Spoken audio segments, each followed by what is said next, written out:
Hello everyone, welcome back to my channel and welcome back to a new blog. হাওড়ায় চলছিল ফুল মেলা, যেখানে সুন্দর সুন্দর ফুল গাছ, ফল গাছ এগুলোর প্রদর্শনীর সাথে সাথে কিছু গাছ বিক্রিও হচ্ছিল।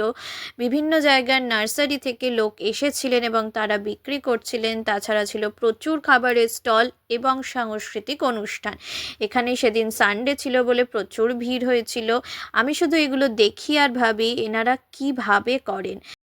এত সুন্দর সুন্দর ডালিয়া ফুল, গোলাপ ফুল, গাঁদা ফুল এগুলো তো ছিলই, তার সাথে সাথে ছিল বিভিন্ন ধরনের বাহারে পাতার গাছ, ক্যাকটাসের অসাধারণ কালেকশন, আর অনেক রকমের সবজি এবং ফলের গাছ, যেমন অরেঞ্জ, টমেটো, বেগুন, বাঁধাকপি, ফুলকপি, শিম, কত কি কি না ছিল বলতে পারো তোমরা। এত সুন্দর কালেকশন, মন ভরে যাবে। তো আজকের জন্য এইটুকুই, বাই।